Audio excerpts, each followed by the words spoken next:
Why decision bottlenecks are quietly killing your growth. Growth rarely stalls because of a lack of effort. It stalls because of structural friction, and one of the most damaging forms of friction in growing businesses is the decision bottleneck. In many organizations, everything eventually flows upward: approvals, budget sign-offs, customer escalations, hiring decisions, pricing exceptions, policy clarifications. Over time, leadership becomes the slowest moving part of the organization, not because leaders lack intelligence or commitment, but because the system was never designed to distribute structured decision-making, and that design flaw compounds as the business grows. Let me give you a practical example. Imagine a company with 50 to 70 employees. Revenue is climbing, the team is talented, the product or service is strong, but the founder still reviews every marketing expense over a certain threshold. Every hiring decision passes through them. Significant client communications require their input. Department heads escalate anything even slightly ambiguous. Individually, each of these feels responsible. Collectively, they create congestion. Managers wait for clarity. Teams pause for approval. Opportunities cool while decisions circulate. What appears to be careful leadership slowly becomes centralized processing. Now let's quantify that. If a founder or CEO spends even 3 hours per day reviewing reports and approvals, 2 hours handling escalations, and 1 hour clarifying internal questions, that's 6 hours per day of cognitive processing. 30 hours per week, 120 hours per month, nearly 1,500 hours per year. That is executive bandwidth being consumed by operational digestion. And organizations do not scale when their top leader becomes a high-level processor instead of a strategic multiplier. The visible cost of decision bottlenecks is delay. Projects move slower, customer responses lengthen, hiring decisions drag, strategic initiatives stall. But the hidden cost is more severe. Leadership shifts from long-range positioning to short-term processing. Instead of asking, "Where should this company be in 3 years?" the daily question becomes, "Can someone clarify this invoice?" That shift erodes leverage, and leverage is what creates scale. Here's why this happens. As revenue increases, complexity increases with it. More customers create more edge cases. More employees create more communication pathways. More vendors create more contractual variation. More data creates more interpretation demands. But many organizations scale revenue without scaling decision architecture. The structure that worked at 10 employees collapses at 50. The system that worked at $1 million in revenue breaks at 10 million. Without intentional redesign, gravity pulls decisions upward. Everything escalates, everything defers, everything concentrates. Now this is where artificial intelligence becomes relevant, but not in the way most people assume. AI is not primarily about automation. Automation is visible, but pre-processing is transformative. The real leverage of AI in growing organizations is structured cognitive compression. AI can convert long operational reports into concise executive briefs. It can surface anomalies in financial data before leadership reviews it.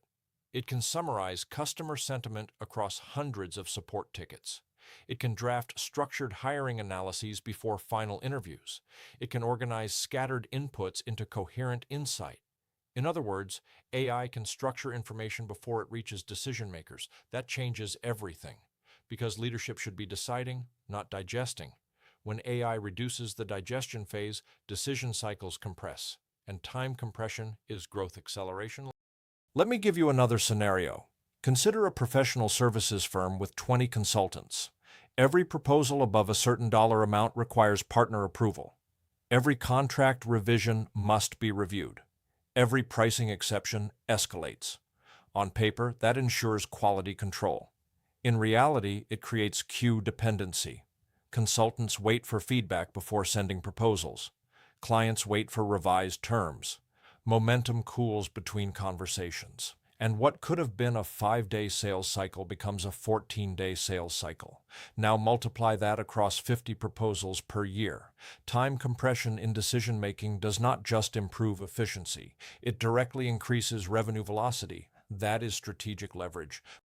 But here is the mistake many businesses make. They introduce AI tools without first mapping decision flow. They layer new technology onto old bottlenecks. and that simply increases noise. Before asking, what can we automate?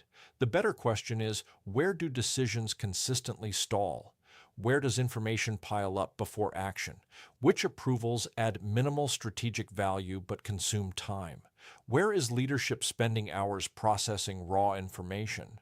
Those choke points define leverage opportunities. AI should be deployed precisely at those friction points, not randomly across the organization. There is also a cultural dimension to this problem. There is also a structural model that helps clarify this. Every growing organization operates across three decision levels. Level 1, operational decisions. Level 2, managerial decisions. Level 3, strategic decisions. In healthy systems, Level 1 and Level 2 decisions stay distributed. Level 3 decisions stay concentrated. But in bottlenecked systems, Level 1 and Level 2 decisions drift upward into Level 3. And when that happens, executives spend their time managing instead of leading. AI, when implemented correctly, helps push Level 1 and Level 2 decisions back down because clarity increases confidence. That redistribution restores leadership focus. When employees understand that meaningful decisions must always escalate upward, behavior shifts. Managers hesitate. Team members defer. Initiative declines. Risk tolerance drops. Over time, even high performers begin waiting for direction instead of exercising judgment. That's not a motivation issue. That's a structural signal. When decision authority is unclear and information is unstructured, people default to caution. Strategic AI implementation can reverse that signal. When managers receive structured briefs instead of raw data, they make better decisions locally. When context is clearer, escalation becomes the exception rather than the rule. When decision cycles shorten, confidence rises. Confidence fuels initiative. Initiative fuels growth. The goal of AI implementation in growing businesses is not to eliminate human decision-making. It is to elevate it, to restore leadership bandwidth, to compress information flow, to decentralize structured thinking, to create leverage. So before asking, how do we use AI in our company? Consider asking something deeper. Where are we experiencing decision congestion? Where is leadership overloaded with processing tasks? Where does clarity break down before escalation? Where is growth slowed not by market conditions but by internal friction? Those are structural questions, and structural problems require structured solutions. AI, implemented strategically, reduces cognitive drag, restores executive bandwidth, and creates scalable decision architecture. And if decision bottlenecks are slowing your organization, the solution is not more effort, it is better structure. If you are serious about implementing AI strategically to create that structure, schedule your free AI strategy consultation using the link below.